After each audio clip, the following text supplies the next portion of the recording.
Hi, fans. Welcome to another Aftershock ahead of the weekend game. This weekend, it's going to be the San Jose Earthquakes versus Minnesota United at Minnesota.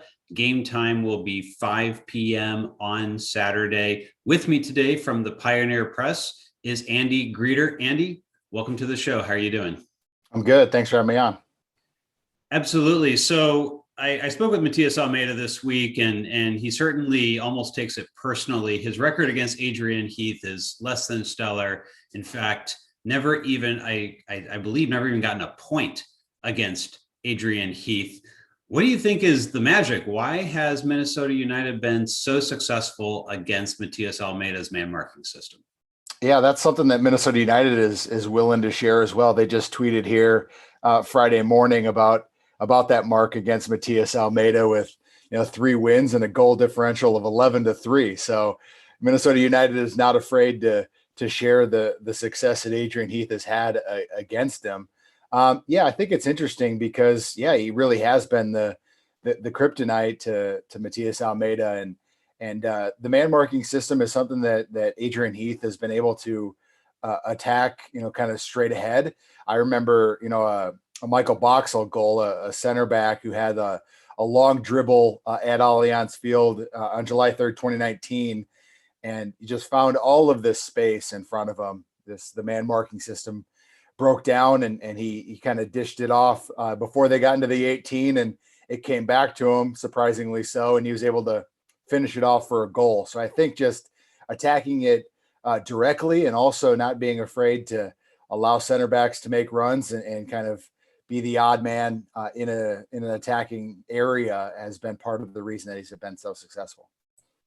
This season, Minnesota United fans, have things did get off to a little bit of a rough start, and particularly, I think people would point to that RSL loss at home as being particularly demoralizing, and a few losses to start the year. But taking a look at the table, things are starting to turn around now. What's been the catalyst to get this team going over the recent games? Yeah, I mean, you talked about the start. They were 0-4 to start the year, and this is a team that went to the Western Conference Final last year and had expectations to go above and beyond that. So yeah, it was very startling for them to start as poorly as they did. I'd point to the Colorado loss on the road where they took a 2-goal lead and lost 3-2 as probably the biggest blow that they had at the early first 4 games of the year. I think defensively they've tightened things up. They made a change in goal from Dane St. Clair to Tyler Miller. And while the club has been adamant that Dane St. Clair is not the reason for it, I think the change was refreshing. And I think they got, Bakaye Debasi back at center back. That is a guy that was integral in this team's run last year to the Western Conference Final. He's back with Michael Boxall in the middle. So I think just tightening up defensively, they've had quite a few shutouts and have limited other teams. So that's been key in this 6-game unbeaten run for them. And is the offense starting to click? Because when you take a look at the stats, 10 goals, 10 games, not really going to blow anyone away. Your top goal scorer, you have 3 of them with 2 goals. Right. What does the offense need to do to kind of like continue its more recent run of form? Yeah, you know what? It's been evolving. I think part of the bad start is they had a designated player in Adrien Unu, a number 9, who was delayed in coming over from France. And that was part of the reason that they struggled to score goals. And Franco Fragapane, who's a TAM level signing from Argentina, he was also delayed. Those guys didn't really come into the fold and join Minnesota United's attack until late May, early June. So once those guys have come in, they both each have 2 goals and have been able to create with Emmanuel Reynoso.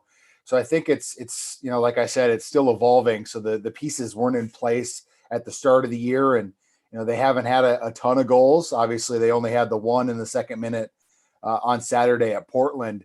But for the most part, maybe Saturday notwithstanding, they've been able to create chances. They were one of the league leaders in shots, but have been errant. They were maybe middle of the table in shots on goal, and I think they feel like things are improving with, like I said, the DP signing in Unu and Fragapane on the wing, and Robin Lod, who's on his way back from the Euros with Finland. He'll be on the right side. He's coming back a green card appointment in Helsinki. The club is positive that he can come back in time to be able to play. We'll see if that's possible. He wasn't at training yesterday, but he's been playing in the Euros, so he should have plenty of fitness. So yeah, I mean, they haven't had all four of their main attacking pieces together yet. So that's part of the reason that things have been a little slow in the goal scoring department. I'd like to talk a little bit about the Quakes weapons and how teams are likely to set up with them. The speed up top, the Quakes do possess a bit of speed, and the way that some teams have neutralized that is by either sitting deeper or by actually pressing really high. How do you think Adrian will approach threats like Christian Espinoza, who I think he's been able to control to some extent in the past, but a new threat, Cade Cowell, now with a third goal after he scored against the Galaxy, a great left-footed goal last week. He looks like he's about ready to get his mojo going again for the second time this season.